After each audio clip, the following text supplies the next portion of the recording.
Computer fundamental की video number 24 में आपका स्वागत है। और आज की वीडियो में हम पढ़ेंगे फ्लो चार्ट्स के बारे में।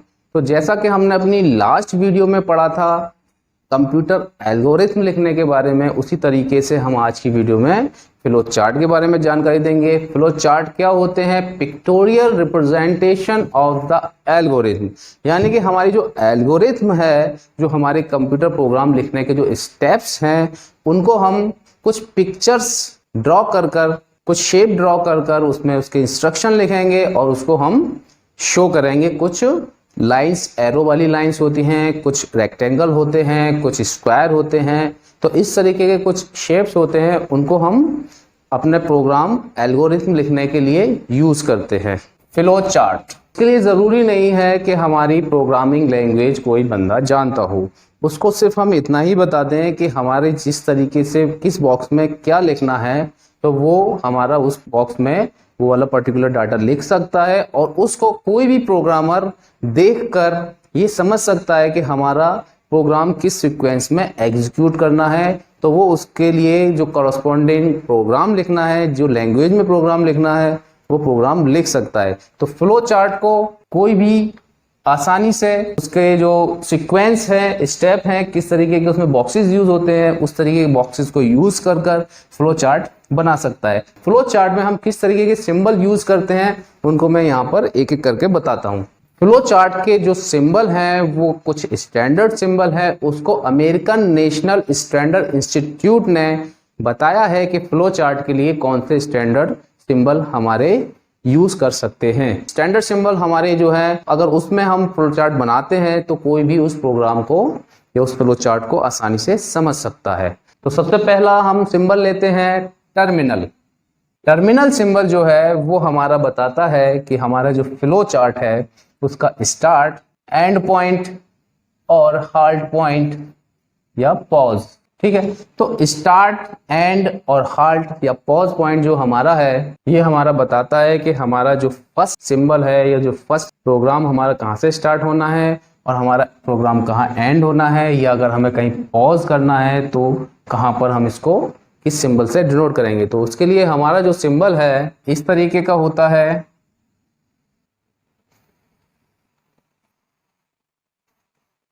ये हमारा टर्मिनल सिंबल है।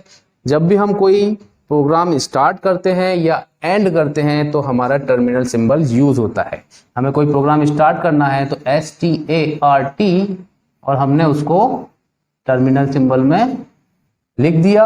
उसके बाद में हमारी जो फ्लो लाइंस हैं उसमें हमारे इस तरीके के एरो बने होते हैं और हमारा जिस प्रोग्राम आगे बढ़ता चला गया, एंड में हमने टर्मिनल सिंबल फिर बनाना है और हमने इसको एंड कर दिया।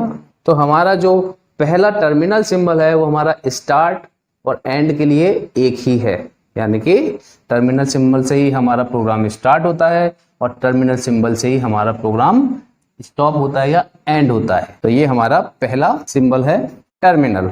अब हम अपना दूसरा सिंबल लेते हैं। तो हमारा दूसरा सिंबल है इनपुट आउटपुट सिंबल।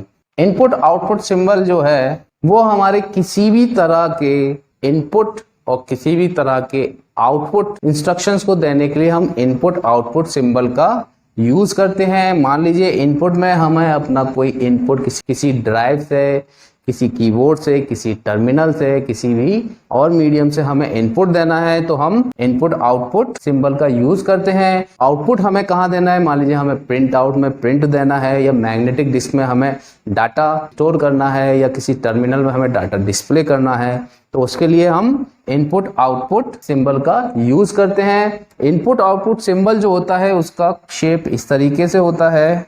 ये हमारा इनपुट आउटपुट सिंबल है।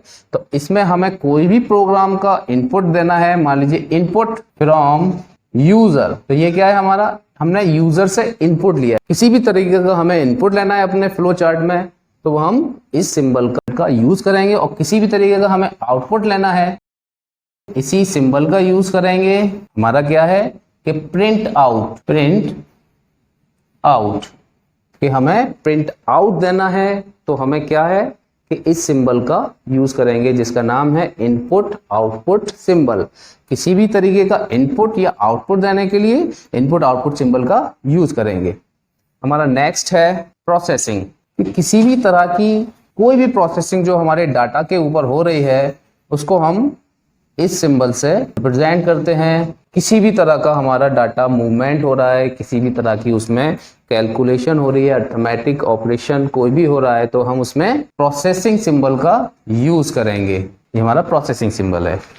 टर्मिनल स्टार्ट एंड के लिए, इनपुट आउटपुट के लिए हमारा यही सिंबल यूज होता है, और प्रोसेसिंग के लिए हम ये रेक्टेंगल टाइप का यूज करते हैं। हमारा 4 नंबर है फ्लो लाइंस।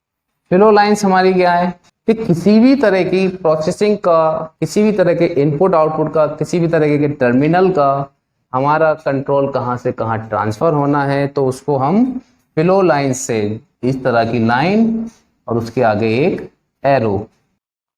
हमारा नेक्स्ट जो है वो है हमारा डिसीजन मेकिंग। डिसीजन मेकिंग जो है हमारा, वो हमारा एक फ्लो दिखाता है कि हमारा कोई डिसीजन हमें उसमें लेना है उस बॉक्स में। तो हमारा डिसीजन मेकिंग बॉक्स जो है वो इस तरीके का होता है। ये हमारा डिसीजन मेकिंग बॉक्स है। तो डिसीजन मेकिंग जो हमारा सिंबल है उसमें हमें एक ऐसा पॉइंट हमें मिल गया है कि हम उसमें कोई डिसीजन ले सकें, और उसके हमें कई सारे अल्टरनेट ऑप्शन भी मिल रहे हैं। तो यहाँ पर हमारा मान लीजिए प्रोग्राम एग्जीक्यूशन चालू हुआ, तो यहाँ हमने दिया मान लीजिए a = 10, b = 20। तो यहाँ हमारे कई सारे रिजल्ट निकल सकते हैं। मान लीजिए a = 10, नो, b = 20, यस।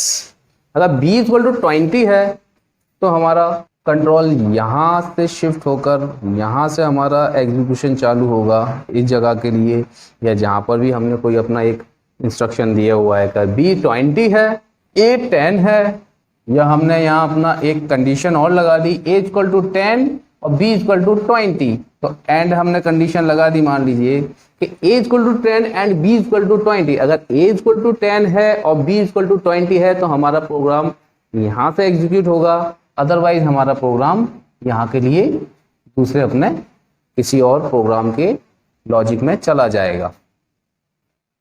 ये हम यहाँ हटा दे रहे हैं। ये हमारी 2 कंडीशन हो गई। मान लीजिए हमारी एक और कंडीशन कोई आती है, a = 10, b = 20। ये हमारे लॉजिक चल रहा है यहाँ पर डिसीजन मेकिंग का। a = 10, b = 20, a > b।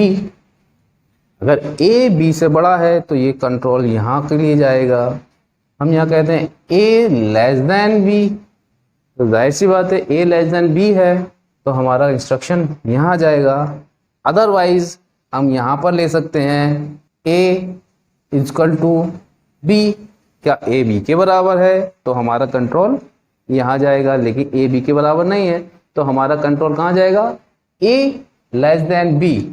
तो हम यहाँ से इसका एग्जीक्यूशन लेंगे और यहाँ का हमारा जो भी इसके स्टेप्स होंगे या हमें जो भी डिसीजन लेना है वो हम यहाँ पर चालू करेंगे। इसी तरीके से यहाँ आगे हम अपना लॉजिक स्टार्ट करेंगे। तो ये हमारा डिसीजन मेकिंग फ्लो चार्ट का एक छोटा सा ओवरव्यू यहाँ पर हो गया। हमारा नेक्स्ट है कनेक्टर।